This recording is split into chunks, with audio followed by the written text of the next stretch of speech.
አመሰግናለሁ ነኝ ዛሬ እንግዲህ በከተማችን የከተማችን ነዋሪ በነቂስ ወጥቶ በሁሉም ጣቢያዎች ላይ እየመረጠ ነው ጎንደር እየመረጠች የምትገኘው እንግዲህ መንግስት የሚጸናው ሀገር የሚጸናው በምርጫ ነው ያኛው ዘመን ያለፈ የተቀየረ መሆኑን ማወቅ አለበት ህዝባችን ይሄን ያሳየን መንግስቱን የሚፈልገውን ማንኛውንም በድምጽ እንጂ በመሳሪያ የሚመጣበት ዘመን ያለፈ እንደሆነ ከህዝቡ ተማርንበት የተረዳንበት ህዝቡም ከሌሊት 11 ሰዓት ጀምሮ ወጥቶ በሁሉም ጣቢያዎች ላይ ተሰልፎ እየመረጠ ነው ያለ አሁን ስቲል እስካሁን ድረስ ተሰልፎ ነው ያለ ጠዋት የገቡ መራጮችና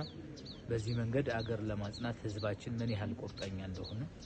የተመለከትንበት ምርጫ ነው ማለት ነው እንግዲህ እንደ ጎንደር ከተማ በነገስታቱ ታሪክም ጀምረን ስንመለከት ነገሮችን በውይይት በመምረጥ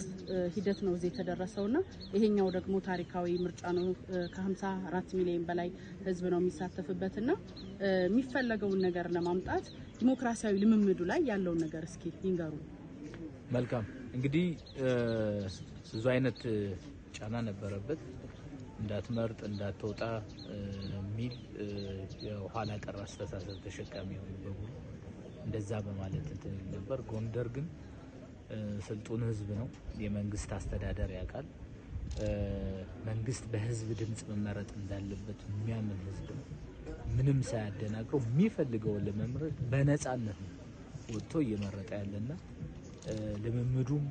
አካባቢውም ለሀገሩም ያለው ሀገር እንዲጸና ያለው ቀናኢነት በምርጫና በካርድ ብቻ እንዲሆን ሚል ህዝብ በመሆኑ ይሄንም ዛሬ በይፋ ያየንበት